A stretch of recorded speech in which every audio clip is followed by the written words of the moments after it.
CM Ramesh ఆయన మనిషి, ఆయన లెక్క, ఆయన కూడా మాట్లాడతాడు.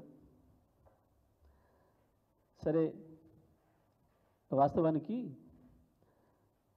పార్లమెంట్ ఎన్నికల ముందు అక్కడక్కడ వార్తలు వస్తేనే బీజేపీతో పొత్తు అని చెప్పి కేసీఆర్ గారు మమ్మల్ని అందరూ పిలిచి కోప్పడ్డాడు. సీనియర్ లీడర్ అందరినీ పిలిచి ఎందుకు వస్తున్నాయి అటువంటి వార్తలు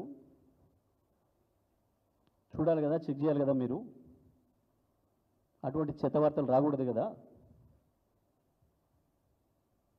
ప్రాణం పోయిన బీజేపీతో మనం పొత్తుకు పోవడానికి సిద్ధంగా లేం కదా, ఎప్పుడు కూడా అది ఎప్పటికి జరగని పని కదా, ఎందుకు వస్తున్నాయి ఆ వార్తలు అని చెప్పి చూసుకోరామని మీరు సీనియర్లు అని చెప్పి మమ్మల్ని ఒప్పడాడు.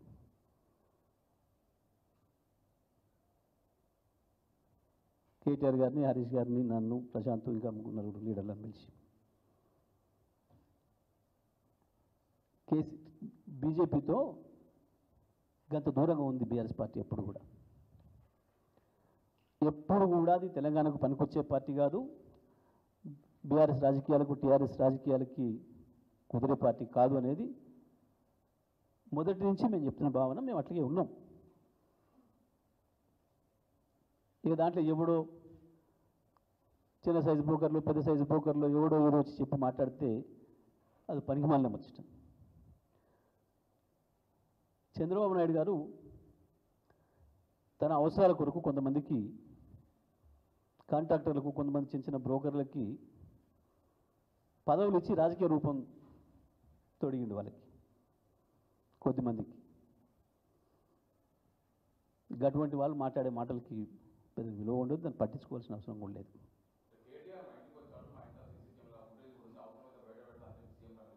దానికి ఫుటేజ్ పెద్ద బయట పెట్టే ముందు ఫుటేజ్ సీఎం రమేష్ ఇంటికి నేను కూడా పోయినా మిత్రుడు రమ్మంటే ఏముంది దానికి, ఇది సహజమైన విషయం. ఢిల్లీలో ఎయిర్పోర్ట్లో పోతున్నప్పుడు, పార్లమెంట్లో కలిసినప్పుడు అన్న మా ఇంటికి ఒకసారి భోజనం రండి అని పిలవడం అనేది చాలా కామన్ విషయం. ఇది మా దయాకర్ రావు గారు, మా ఇంకో పార్లమెంట్ మిత్రుడు ఎవరో ఒకసారి నేను ఢిల్లీ పోయినప్పుడు కూడా అన్న ఇల్లు ఆయన చాలా బాగా కట్టిండి అన్న, ఇంటీరియర్ ఏదో చాలా బాగుంది అన్న, దాన్ని చూడాలన్న ఒకసారి ఇది అన్నారు. ఆయన కూడా ఫోన్ చేసిండు. ఆయన ఫోన్ చేసిన రికార్డు నాది కూడా ఉంది. అన్న ఒకసారి రండి భోజనానికి.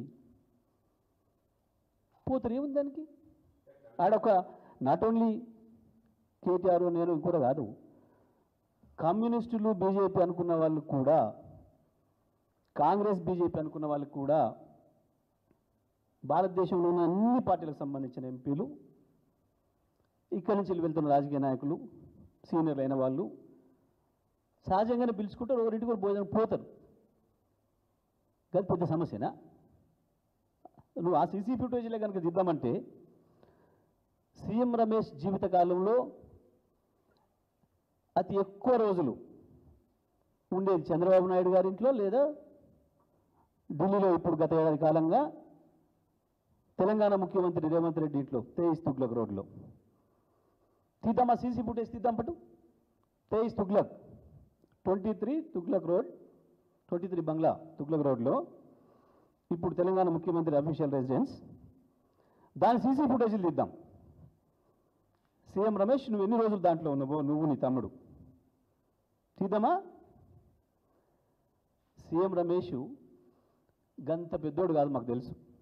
ఆయనే చెప్పింది చాలా సందర్భాల్లో, చీచి ఈ బీజేపీ పార్టీ నేను ఎట్లుంటానా, నన్ను మా సుజనా చౌదరిని చెయ్యి విరిచి ఆర్బిట్రిస్ట్ చేసి తీసుకుపోయారు, మమ్మల్ని ఈడీలు వేస్తాం, మమ్మల్ని ఇండ్లు వేస్తాం, అండ్లు వేస్తాం భయపెట్టి తీసుకుపోయిన పార్టీ. నేను ఎప్పటికీ చంద్రబాబు మనిషిని, మా అభిమాన నాయకుడు చంద్రబాబు తప్ప ఇది కాదు, ఇది లేదు పేర్కొంటున్నా. కానీ అందులో ఆయన భౌతికంగా అందులో ఉన్నాడు, ఆత్మ చంద్రబాబు దగ్గర ఉంటుంది. చంద్రబాబు శిష్యుడు రేవంత్ కాబట్టి ఇటు కూడా సగం ఆత్మను ఇచ్చిండు. సీసీ ఫుటేజ్ సిద్ధమాను సీఎం రమేష్, తీద్దామా తేజ్ తుగ్లక్. చంద్రబాబు ఢిల్లీకి వచ్చిన ప్రతిసారి మొత్తం వచ్చి నుంచి పోయినాక నువ్వే ఏమంటుంటావా, ఉండవా? ఇవాళ బీజేపీతో పోతానికి కాదు, అంతకుముందు కూడా ఇక ఆయన ఏదో లెక్క అంత ఏం మాట్లాడిండు?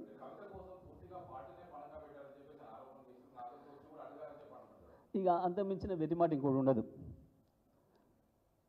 కవిత జైలుకు పోతే ఈయన బెయిల్ ఇప్పిస్తాడనట. నవ్వుకోరా ఎవడున్నా? అసలు తలకాయకి బోడుగుండికి లింక్ అంటారు కదా. కవిత జైలుకు పోతే బెయిల్ ఇచ్చేది కోర్టు. జస్టిస్ గవాయ్ గారు మొన్న కేరళలో మాట్లాడుకుంటూ చెప్పిండు కవిత గారు బెయిల్ గురించి. బెయిల్ న్యాయబద్ధమైంది, చట్టబద్ధమైంది, అందుకే బెయిల్ ఇచ్చిన అనే మాట చాలా స్పష్టంగా చెప్పిండు. దీని మీదనే మాట్లాడినందుకు రేవంత్ రెడ్డికి సుప్రీంకోర్టు చివాటు కూడా పెట్టింది, తప్పైందని అఫిడవిట్ కూడా వేసాడు కదా. ఈ గటువంటి దాని మీద ఈయన ఎవరో చిల్లర మాటలు మాట్లాడితే అది కూడా మనం చర్చించుకోవాల్సిన విషయమా?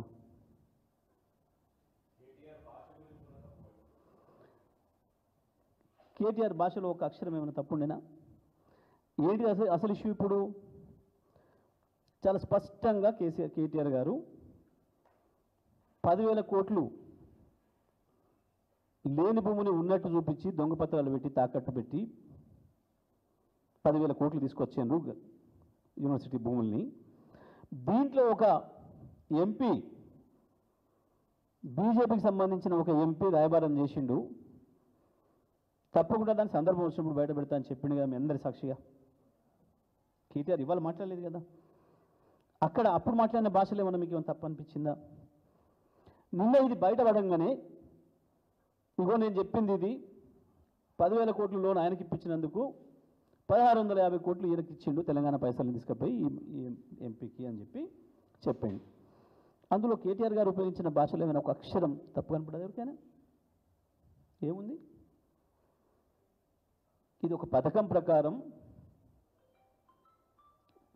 బీజేపీ, రేవంత్ రెడ్డి, చంద్రబాబు ముగ్గురు కలిసి ఆడుతున్న నాటకంలో భాగంగా ఇవి పుడుతున్నాయి. బీజేపీ ఎంత తాపత్రయపడ్డా, ఎంత ఎరలేసినా, చంద్రబాబు బీజేపీలో తోలుబొమ్మ రేవంత్ రెడ్డి ఇక్కడ ఎన్ని డ్రామాలు వేసినా, ఎన్ని కుప్పిగంతులు వేసినా కేసీఆర్ను ఉంచలేరు. కేసీఆర్ తెలంగాణ ఆత్మగౌరవ ప్రతీక. తెలంగాణ ఆత్మగౌరవం విషయంలో ఎప్పుడు రాజీ పడలే, ఎప్పుడు పడదు.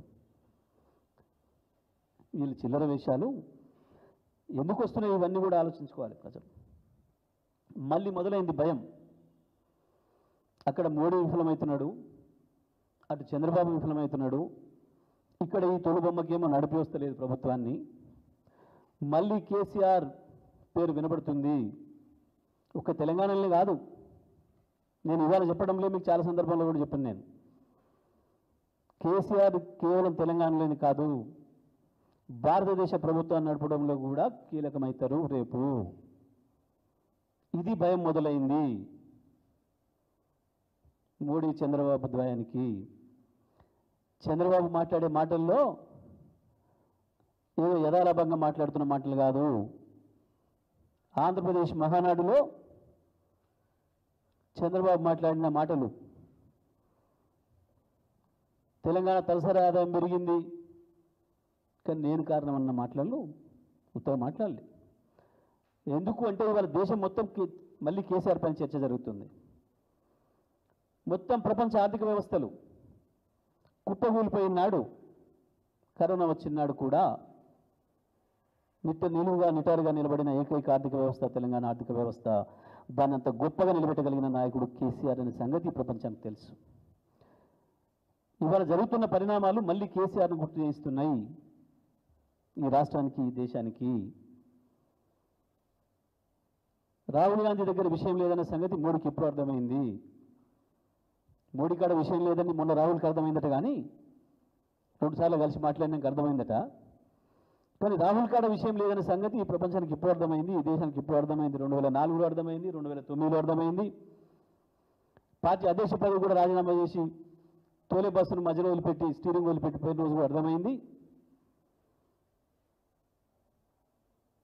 ఈ ఇద్దరి దగ్గర విషయం లేదనే సంగతి ప్రపంచానికి తెలిసిపోతుంది. ఇవాళ మళ్ళీ వస్తే గీస్తే తెలంగాణ కాదు, భారతదేశంలో కేసీఆర్ కనపడుతున్నాడు, రేపు తప్పకుండా మీరు ఏదైతే సంతోషపడ్డారో తాత్కాలికంగా 4 రోజులు కేసీఆర్ మహారాష్ట్ర పోతున్నాడు, ఏమైంది కేసీఆర్ కర్ణాటక పోతున్నాడు, కేసీఆర్ వస్తాడు తప్పకుండా గుజరాత్ కూడా వస్తాడని సంగతి తెలుసు వాళ్ళకి.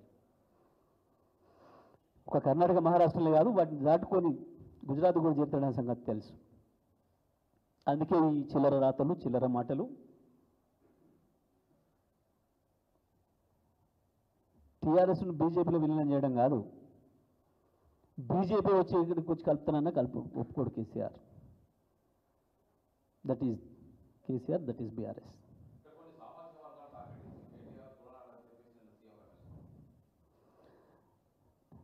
కులం గురించి వెళ్ళి ఇప్పుడు తెలంగాణలో మాట్లాడతామా?